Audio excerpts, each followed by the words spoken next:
So, welcome to this issue of the Winning Pitch podcast. Well, the purpose of this podcast is to find successful people, and you get a chance to listen to their story, how they became who they are, what lessons they learned at any points in their life. And hopefully, not hopefully, I hate that word, hopefully, it will inspire you to create your own level of success. This is a young man. Johnathan and I are both involved with 10X. Obviously, he wears the pin, and I got a great big one hanging over my head. So I'm going to introduce to you right now, Johnathan Burgess, and tell your story, brother. Go, all right, Tom. So appreciate you having me on. So my name's Johnathan Burgess. My wife and I own a wealth management firm, Big Money Management. And we're both really young. I'm 24, she's 25 years old. And I grew up in a small town. I grew up in a town called Union, South Carolina. Super small, very quaint. I went to a private school, private Christian school. And then graduated and went to a college called USC Upstate. And that's really where my story starts. Before that, I'd always worked through high school. I mean, I started working whenever I was super young, 13 years old, under the table. But after that, I went to college. And the first thing I did whenever I got to college was I met a guy on my hall. I said, hey, I don't know anybody else here, but I know you, and let's go get a job. And so we hopped in the car and rode around, and we ended up coming to a little Italian restaurant called Capri's. We walked in the door, applied. I got the job. He didn't, unfortunately. I started working there as a waiter. So I worked there through college, and, that taught me a lot about how to interact with other people, and a lot more than I really credit. Because every situation was different. I met people on their worst days and on their best days. I would talk to them, whether they were coming in and somebody had just passed away, I'd talk to them, or they just got married. I was speaking with people at every level. So from there, I was multiple majors in college, like 10. Is that because you couldn't make up your mind what you wanted to be when you grew up? Yes, absolutely. Absolutely. So, and I was like, if I'm gonna do it, now's the time to do it. Yeah. So anyway, I kept switching, and throughout that course of time, I started out in nursing, and my older brother was actually having a little girl at the time. And anyway, my older brother, he ran out of the emergency room and proceeded to show me a video of my sister-in-law getting a C-section, and I almost passed out, and I was like, yep, that one's gone. I'm not doing that. So anyway, I was out at that point. So I changed from nursing to a couple others, and at the end of freshman year, actually, my older brother, Philip, he actually passed away. He was 28 years old, super young. So, that was really an abrupt time in my life where I was working hard, going to school, and then that happened, and we were super close. And I think that's whenever I really figured out the fragility of life, and I knew that, hey, you really only have one shot at this. He was a bodybuilder, so he was always all in and did everything 100%. And to see somebody so full of life go that quickly, that really, that drove me a lot. So, I'm still working at Capri's, an Italian restaurant at this time. And throughout that time, I actually met my sweetheart, Samantha. She and I, we met in college in accounting class. Actually, we dated for a short period of time. She wouldn't talk to me. So we got in accounting class, and I completely played dumb, and she did all my accounting homework. And and it's crazy because we were always considered to be like the nicest people in school. Like everyone at our college who knew us, they were like, oh my gosh, you two are so nice. But anyway, so we ended up getting in a class together. After she stopped talking to me, I played dumb. She did my homework. She finally let me take her on a date again. And bam, it started right back up. And long story short, we ended up getting engaged at the end of my college career. And as I was leaving college, I was still working at Capri's, and I was approached by one of my regulars who was like, "Hey, Johnathan, I don't know what you're going to do, but I've got this opportunity for you if you want to start your own insurance business." And I was like, "Okay, I'm going to get my CPA. I'm not sure if I want to do this." Well, he showed me all of these things that I would be able to do to be able to sell.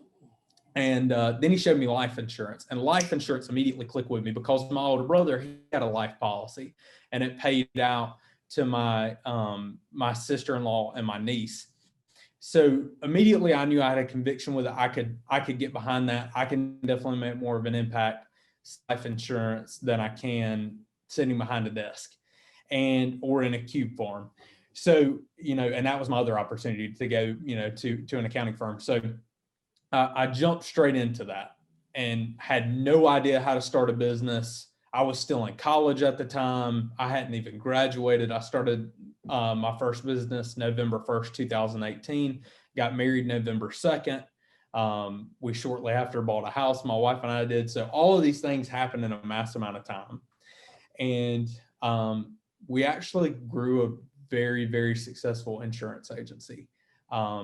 There was, under the umbrella, we were a captive agency under the umbrella of companies that we worked at. There was about 3,300 in the United States. Right before we left, we were ranked number 4 in that company. And to be so young and only an operation of, on average, we had about 3 to 4 people in that office. We were stacked up against guys from San Diego and Texas, where the premiums are much larger, and they had 20 people.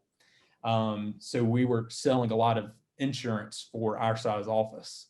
And Samantha and I, we did really well through that. And at the point, there was really a break point in that where we went to the Growth Con this past year in 2019. And, you hear it all the time, like Grant and Elena, Brandon and Natalie, they talk about alignment. And we never really hit alignment until that point. So Samantha and I, we hit alignment February of 2019. And then it was like the graph of the agency just went through the roof. So we started doing very well and continued to grow. And then we got on the scale program. So every day, and Card on You, we're writing down our goals. And we found out we were actually going to acquire other insurance agencies within that umbrella of companies that I was talking about. We were going to purchase other agencies in our area. And whenever I went to buy them, I actually found out that the agent didn't own them. The umbrella company owned them. That was over us. So, I mean, that was kind of a snap where I was like, oh, we're writing down our goals every day. Hey, I want to have 10,000 agents, all of these things I'm writing down. And then I was like, well, it's not possible with this model. So it was really kind of a make or break time for us. And it was at that point that we decided to actually transfer our agency within American National to another agency and open a new office in a bordering county to do wealth management. And in my insurance agency, I actually did retirement planning and life insurance, but we transferred that because I knew the potential with growth was much more if we were independent and owned our own practice. Line up for our listeners chronologically the period of time where you discovered that these guys didn't own what you thought they owned. When was that? Was that in 2019 or 2020? That was about 3 weeks ago. Okay. So we moved really fast. I think that's definitely one of the positives, to be able to make a decision.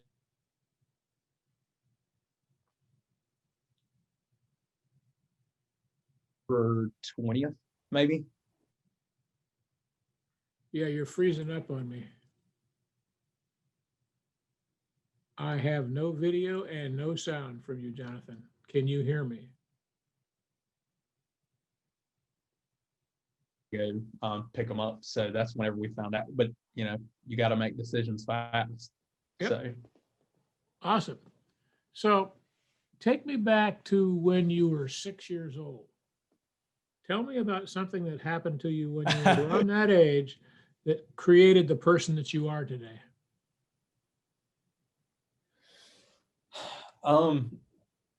I immediately, when you say 6 years old, I think about me sitting up on my mom sat me up on the counter and she was fixing my hair. I always wear my hair like this. I have ever since I've been a kid, but I've always kind of been like this little persistent kid. I've always been like that. And my parents always said you would ask for something until we gave it to you. And I would, and I attribute a lot of my success today to that persistency. Is I would always say why. My dad would be like, because I said so. And I would be like, well, why? And it was always, I was always willing to go kind of that extra step. And a lot of the times I ended in disciplinary action that I could show in the form of my legs. But I think a lot of that comes from that persistency. Okay. So let's move up to when you were 12. What happened to you when you were 12 that contributed to who you are today? Well, I played basketball in How in tall are you? in middle school. I'm 5'10", Okay. and I was at a private school, so I was awful. But I learned a lot about really, I guess, teamwork at that point. I wasn't good, right? But I could pass the ball, and I could pass the ball to the people that were good. But I sat at the bench a lot. I learned a lot, definitely about discipline. As far as, I look back at that time and say, oh, could I have worked harder? And 500% yes, for sure. I thought at that moment in time, me sitting the bench was the coach was against me, but actually it was me that was against me. I was pretty stubborn. Like I said, I was pretty persistent, even to the point where I would ask for extra playing time, and I knew I was awful. But it was I wanted to be out on the stage anyway. But I look back at that time, and you get what you put in. Even though I wanted to be out on the stage, I didn't perform, and the fact that they wouldn't let me go out, I look back on that time as I was just ill prepared. So I don't know I whether think that definitely. I don't know whether you're aware of it or not, but I coached high school baseball at the varsity level for 4 decades. So when you're telling me Oh that my gosh. you were a bench player and you were asking for more playing time, I've had that happen to me 350 times, and the answer was still nope. You're staying on the bench. If you don't earn it during practice, you aren't getting in the game, and you're just yes, your coach was against you because you didn't belong in a lineup from his point of view, and his point of view is the only one that counts because he makes up the lineup. So anyway, so not to interrupt you. So you learned from basketball and sitting on the bench. So tell me about when you started high school. Ooh,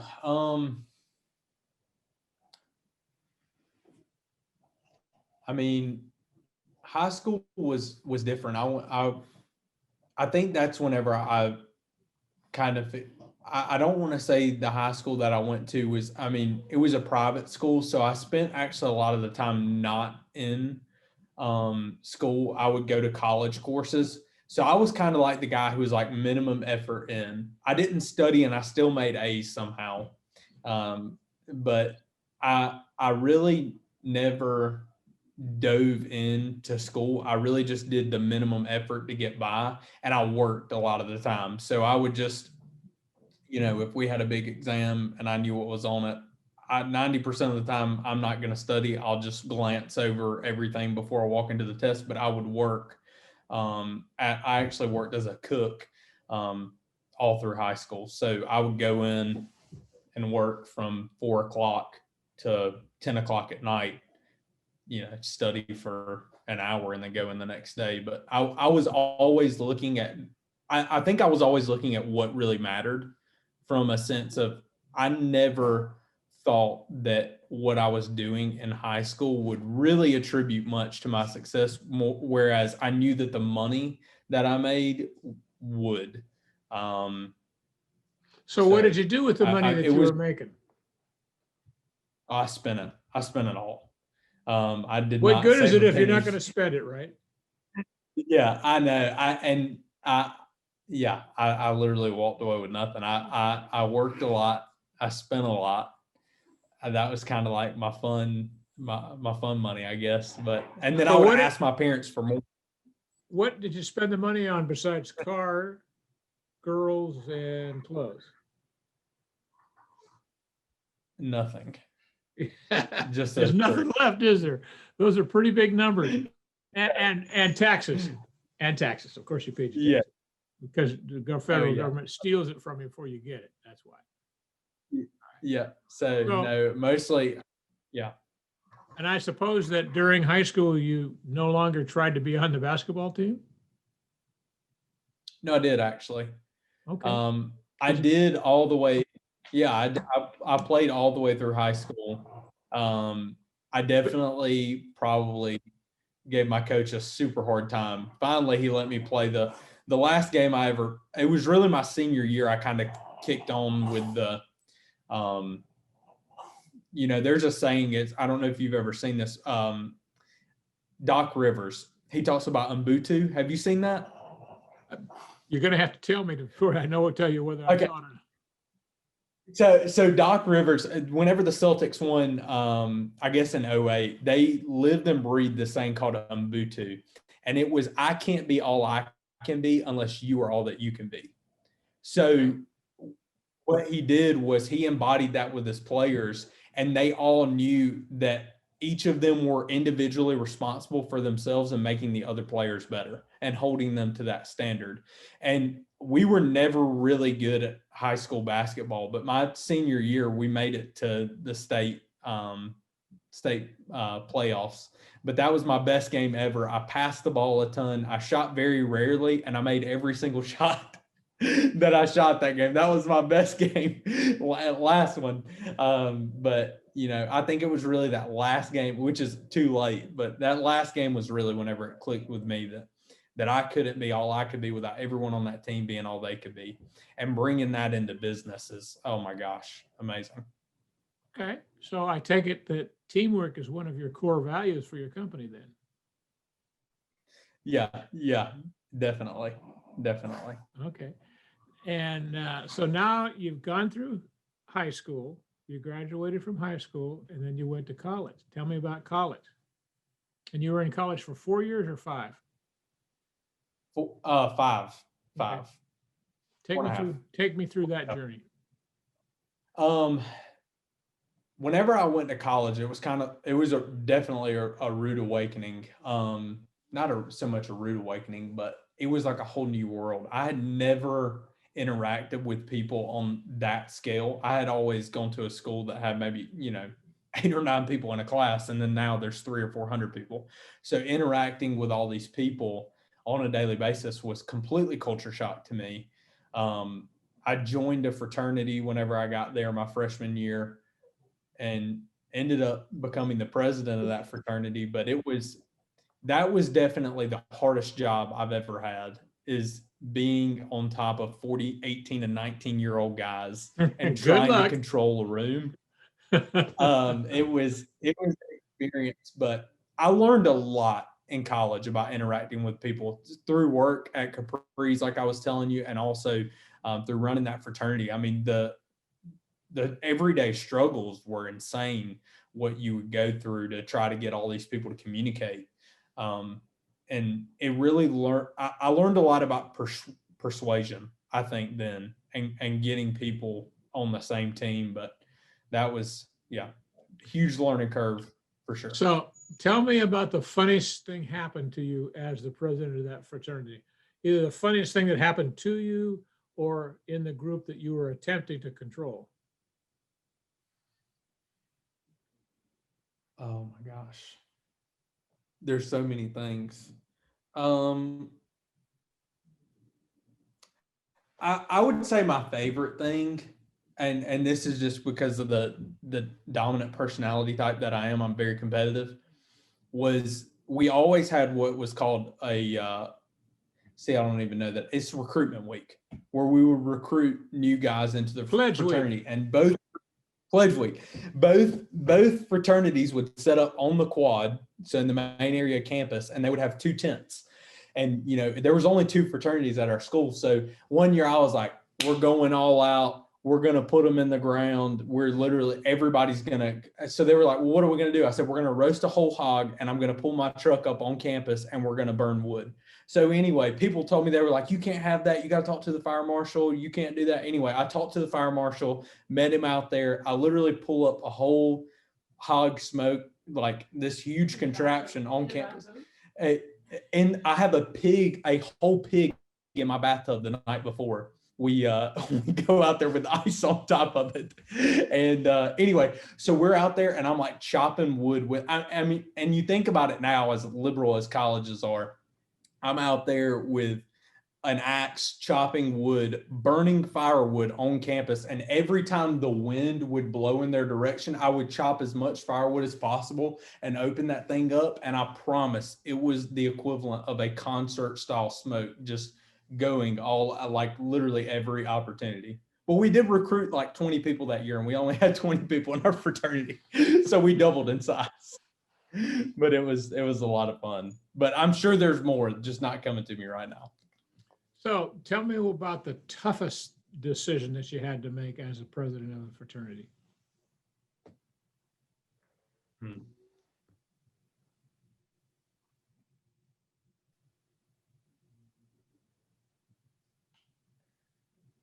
I would say,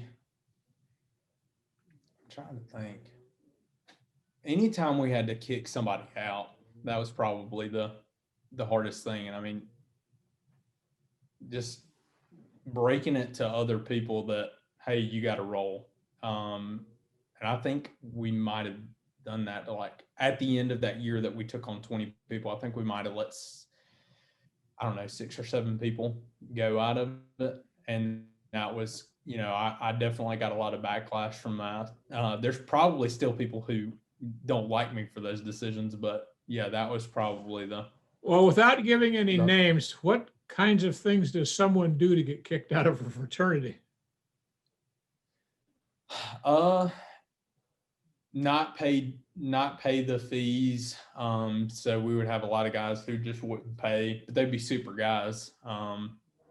But we would have people who were struggling financially that we just had to, you can't affiliate if you can't pay. But I'm trying to think of any other, I mean, being out in public and just being completely an idiot. That would be. I thought that was your job, being part of a fraternity, was to go out in public and be an idiot.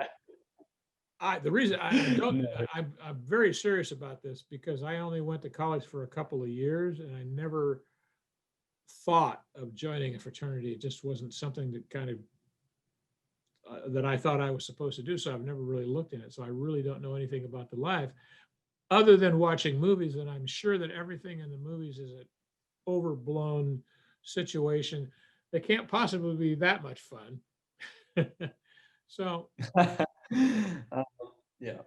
Okay. So what was your favorite thing about being in charge of that fraternity?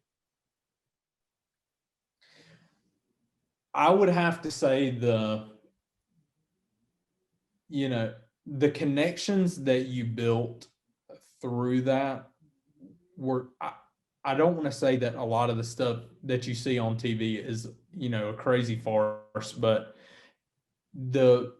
whenever we used to do this thing called brother retreat. So we would go out in the woods for like 3 or 4 days and camp out, ton of fun.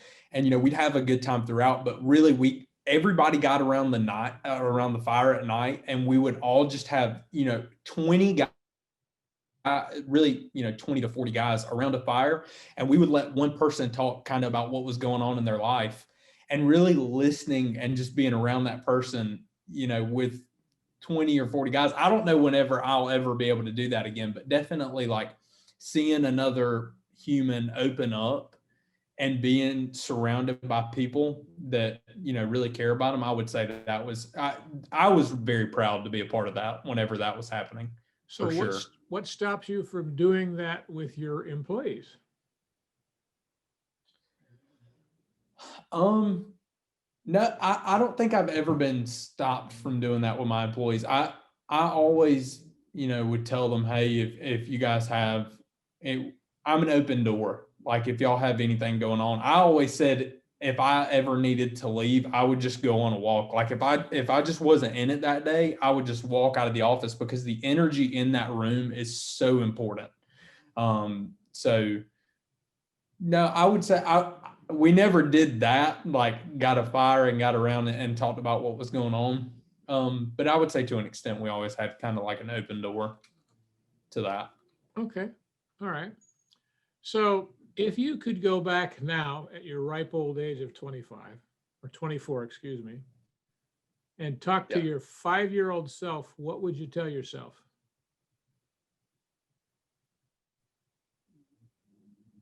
I would say to interact with more people, pay attention to people.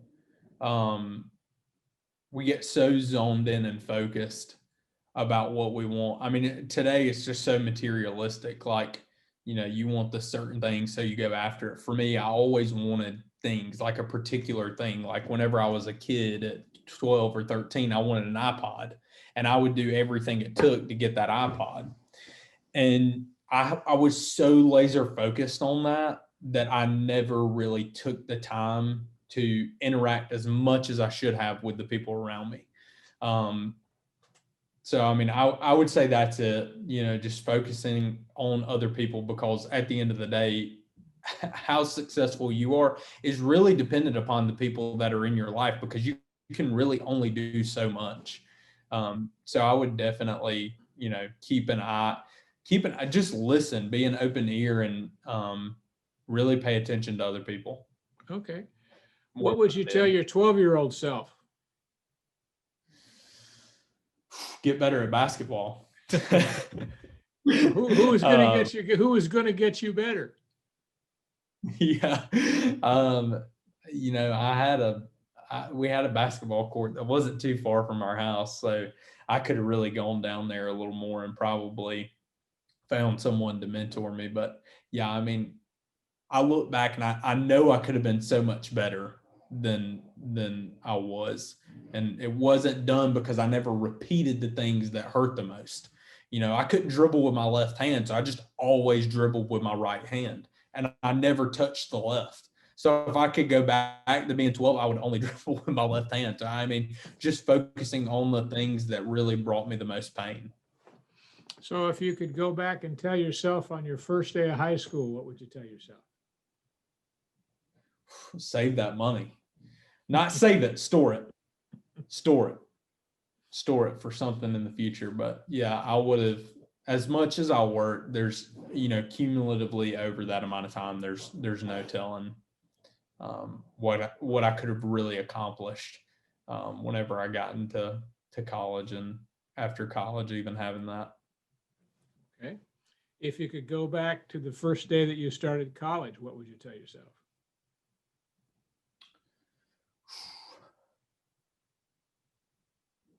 Same thing about the interactions. I would have interacted. I interacted a lot with the people that were in my fraternity, and in that group, I would have really branched out a good bit more. And yeah, I mean, anything else, I would have probably, some more internships would have been good. I really think Capri's was whenever I waited tables, I really think that does a lot for a person to interact like that with people.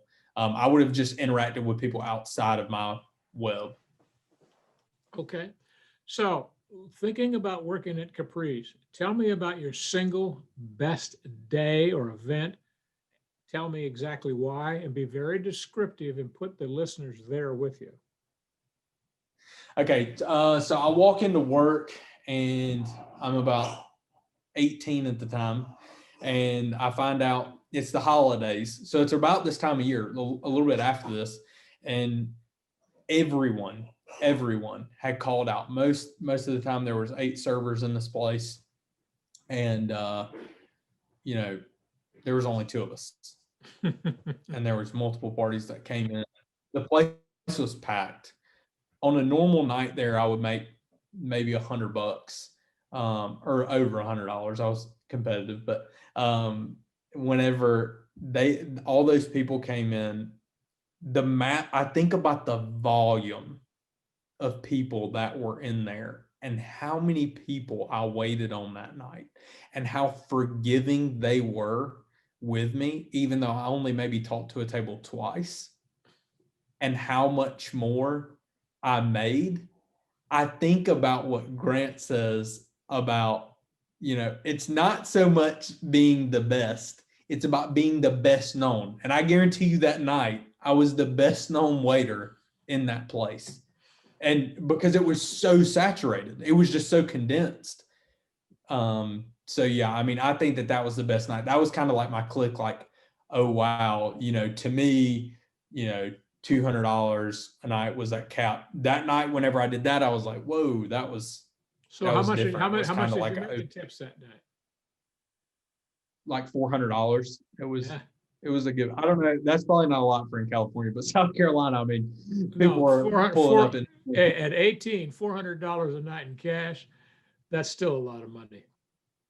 Okay. Yeah, So yeah. No, it was good. So, again, thinking just about your working at Capri's, tell me about your single worst moment. And again, be very descriptive, put the listeners there with you and what you learned from it.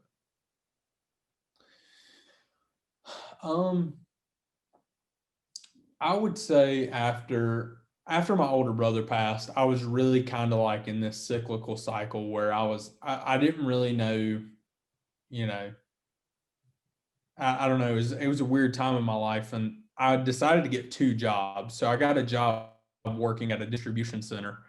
I would work from 4 a.m. to 3 p.m. and then go into work at Capri's from 4 p.m. to 10 p.m. And I was overloaded one night and just went to my manager, and they were like, "Hey, we need you to do something." I can't even remember. It was almost like I blacked out. But they told me they needed me to do something, and I just remember getting furious, like, "Oh, my brother passed away," and almost using that as an excuse. And how I felt after I left was like, I felt that big. You know what I mean? Mhm. And I would say that was my worst night, like almost backing myself into a corner. It's something that I had caused and it was my responsibility. I was working that hard and I just had a moment where I exploded.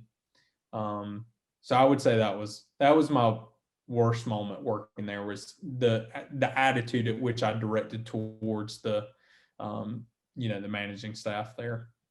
Okay. Going back to that moment, what would you do differently now? I mean, really, I would have just breathed. I don't think I took a breath the whole night.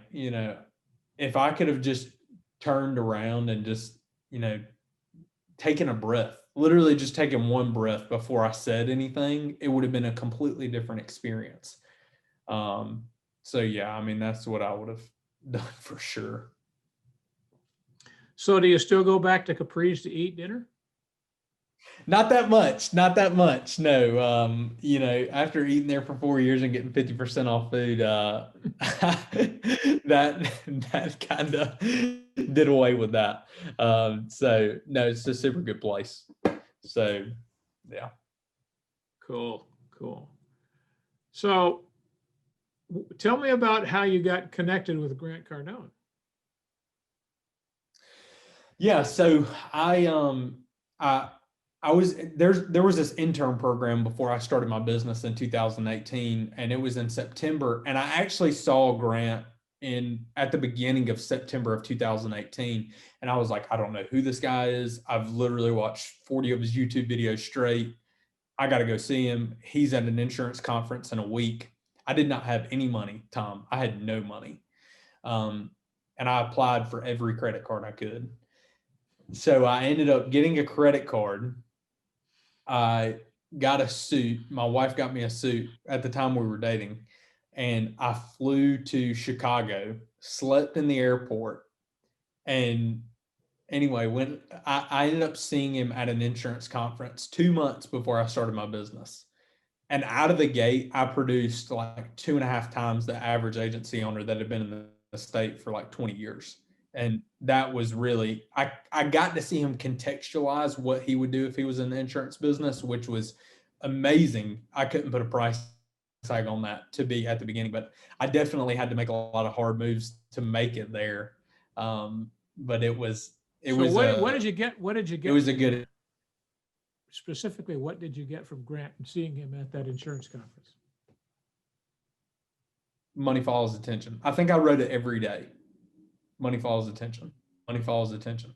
Like, you know how he does that thing on stage where he's like, hey, like, and he gets all hyped up. That was, I saw him do that and I was like, oh my gosh, this makes a lot of sense. And that was really the big thing, was the money follows attention. And that just stuck with me. So what do you do today to get attention? So, oh man. I told you this wasn't going to be easy. I'm asking you tough questions. No. I mean, we do so much. That's why I did that. I mean, I'm trying to think of all the crazy things we've done. We would do Facebook ads, direct mail. At our age, we were spending $3,000 a month for somebody to come in and do video. I mean, that was different. So we were putting out a video every single week. Before we made the transition, I wrapped a truck in, Grant's 10X truck, or the 10X Rolls Royce that he wrapped. Mm-hmm.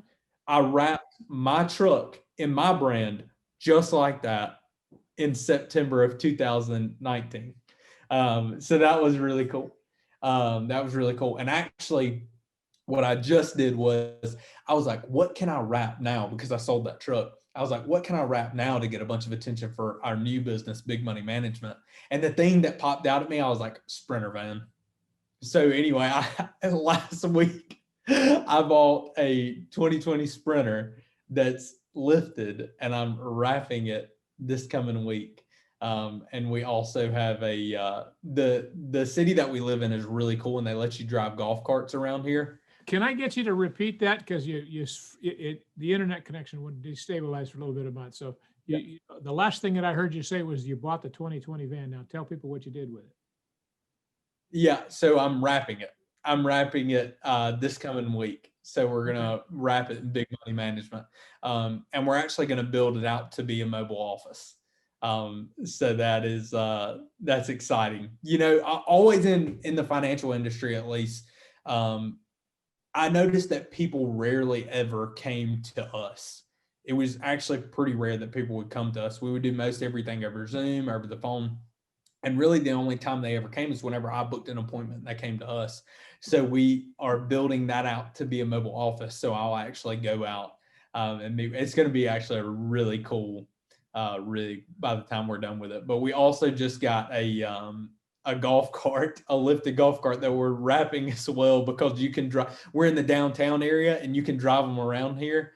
And we got one of those to get wrapped as well. But we definitely try to put ourselves out there. That's for sure. Okay. So when did you actually start? What's the name of your company? Big Money Management? Yes. Okay. We started the official start date was November 2nd, 2020. So you just started it. Yep. Just started it. Okay, good. Great.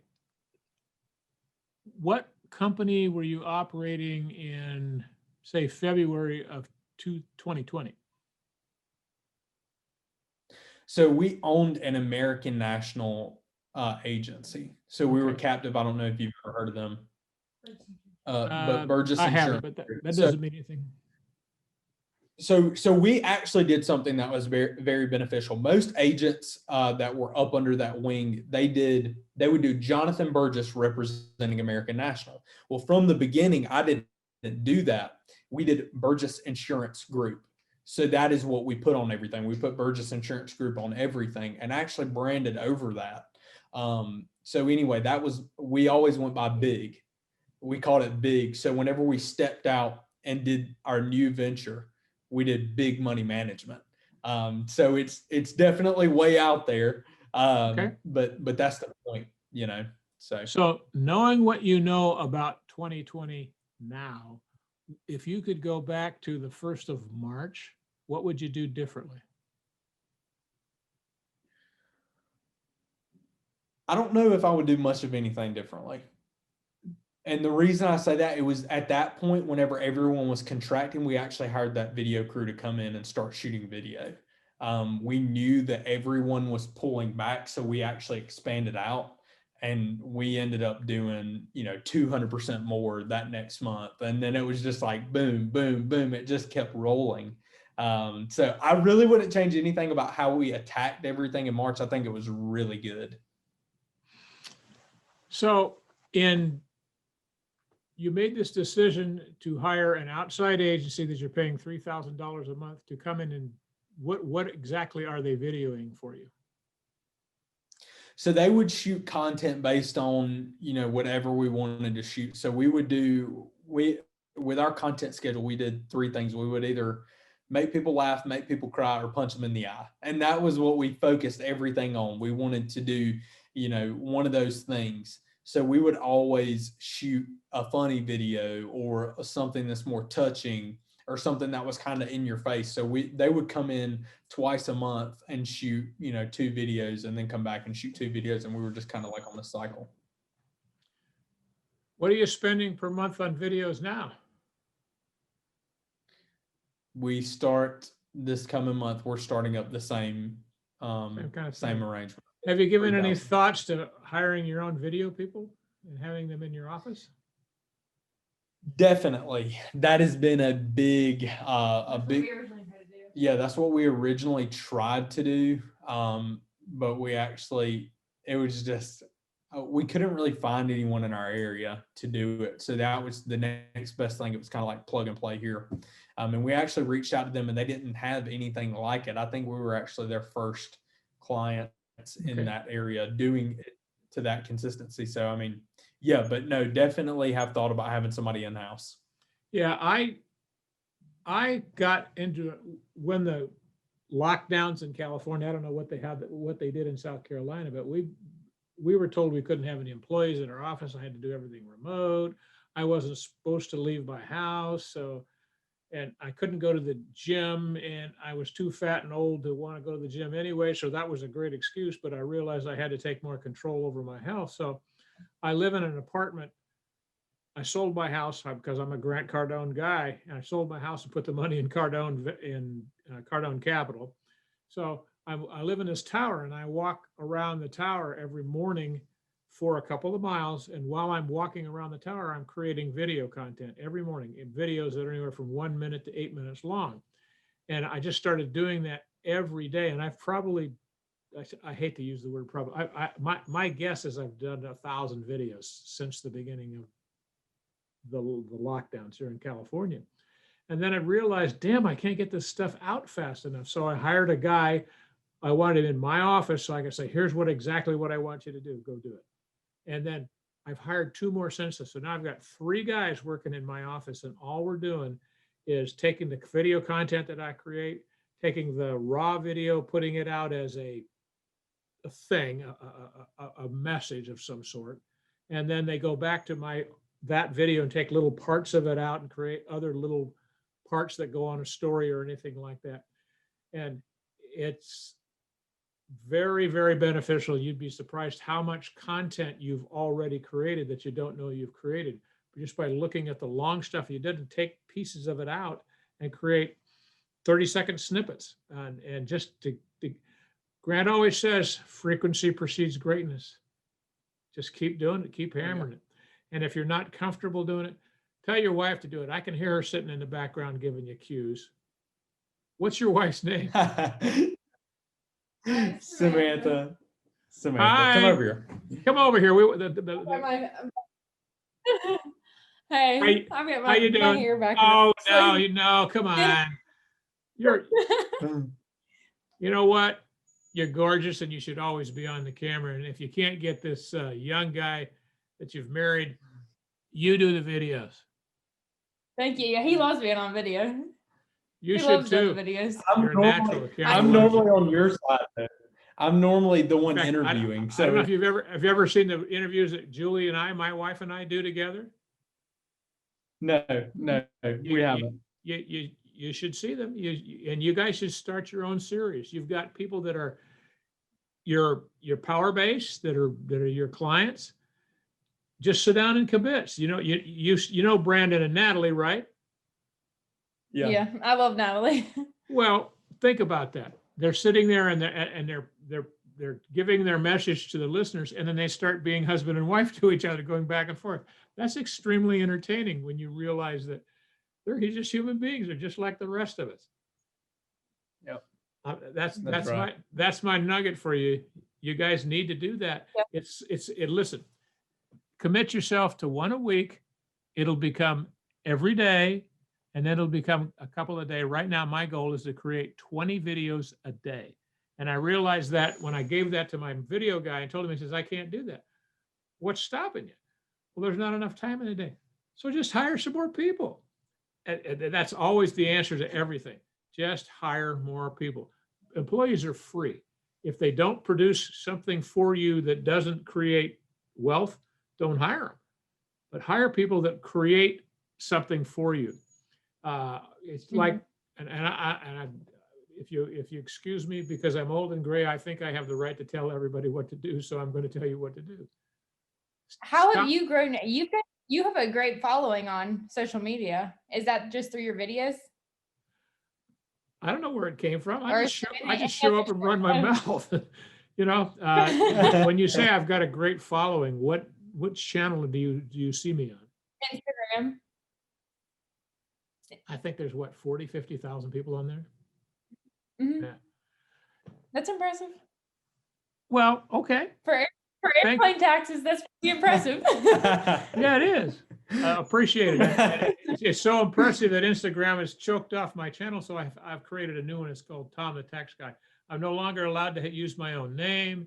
They're choking it off because I'm very aggressive about not liking the government of California and not liking all the government suppression and stuff like that. So they're trying to choke me off, and I just go around the corner, start something new, just like you guys did with your own business. That's the way to get through it. So what I was trying to tell you is don't be afraid. And when you shoot a video, don't watch it, send it out. Don't watch it and worry about, oh, my hair's not looking right, or my lipstick's not looking right, or I didn't say that right. Because we don't talk off of scripts, and we're not perfectly, it's not perfect.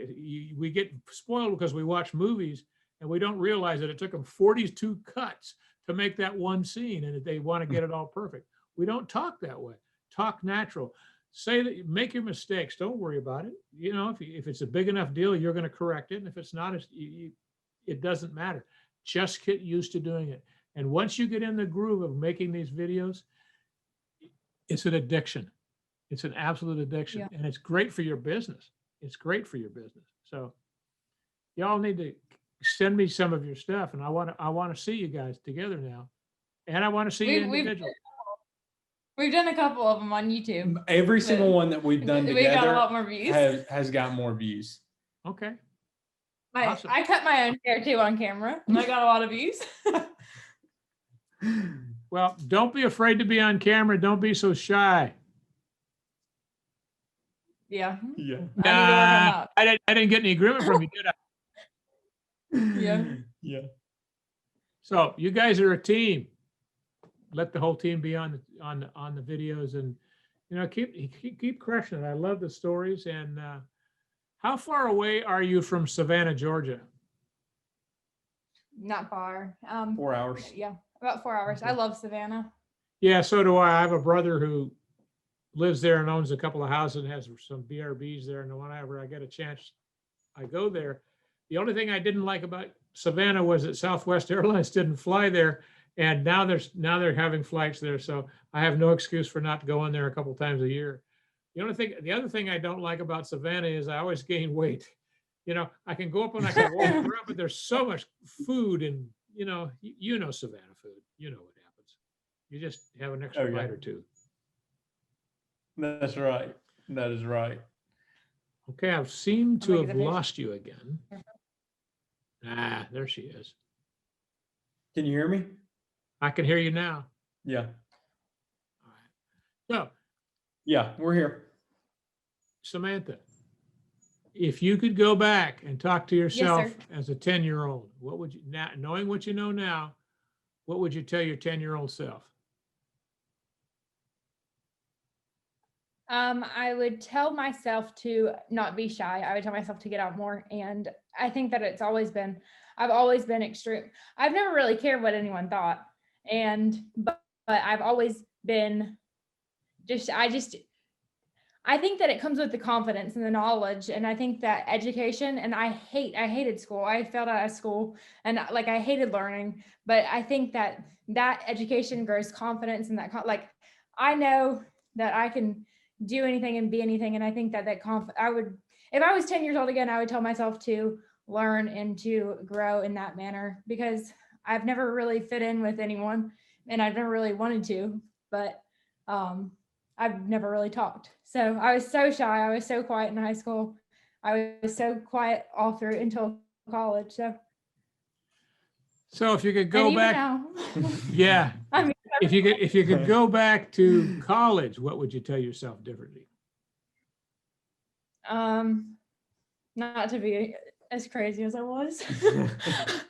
There's wild. absolutely nothing wrong with acting crazy. I do it every day. And in fact, when people tell me I grew up in Union City, South Carolina, I said, what did you grow up for? I'm 72 years old and I've never found any use for growing up. Growing up is someone else's version of what they want you to do. And I don't take orders very well. Yeah. I watched your podcast. I heard you say that. I love that.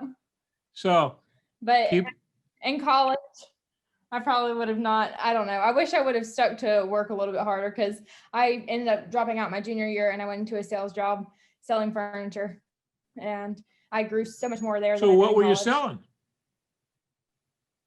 Furniture. Okay. So I worked at Lazy Boy, but everyone thinks recliners, but I sold it pretty much everything. Awesome. So are you guys on Cardone University? Yes, every day. Yeah, we got the enterprise. So Awesome. we have the coaching week. So it's awesome. All right. So how many segments do you do a day, Samantha? Depends on the day. Excuse me if I pretend like Jonathan's no longer here, but you're a lot better looking than me. Thank you. I agree. It depends on the day. At least 3.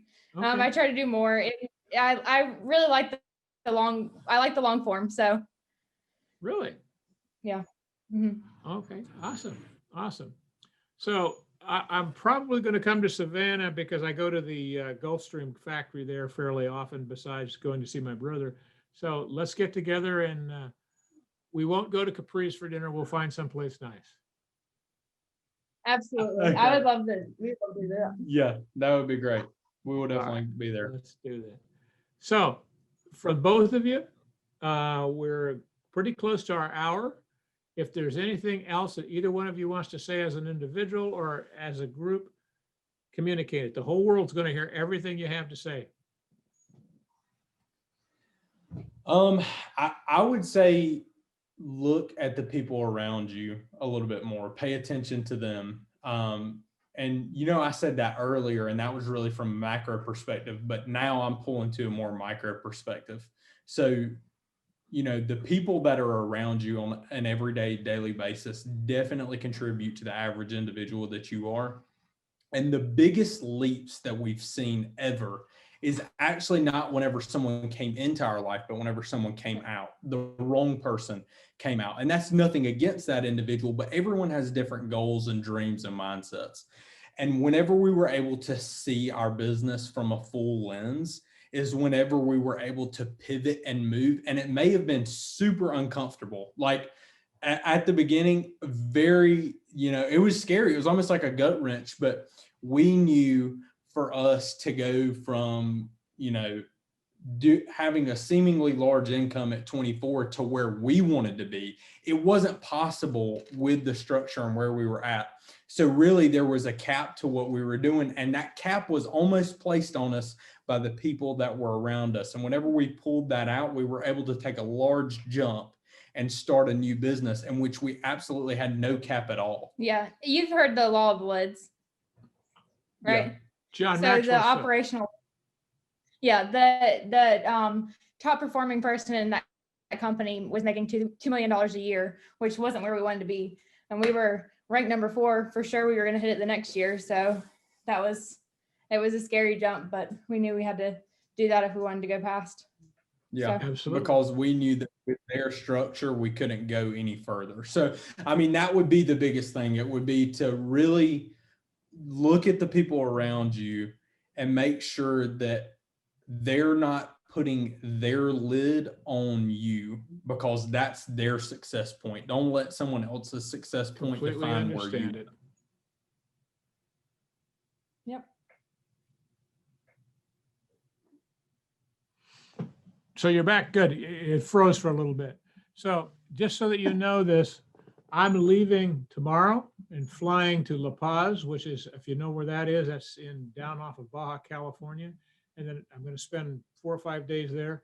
And then we're driving down to Cabo and we're doing Brandon's mastermind out on that 140-foot boat. So I'll be thinking about you.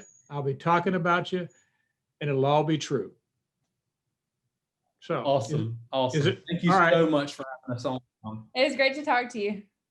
Awesome. And just when you hear me say something or you watch one of my videos, respond to me in email, because I don't get a lot of feedback. I very seldom ever see that. So you've got my email address now. So I want to hear more from both of you. And every time you shoot a video, send me the YouTube link. I want to look at it. I want to see it. We'll do it. We'll do it. Okay. Awesome. Thank you so much, Tom. Thank you for being on. I enjoyed the hell out of this. Awesome. Thanks, We did Tom. as well. Bye-bye.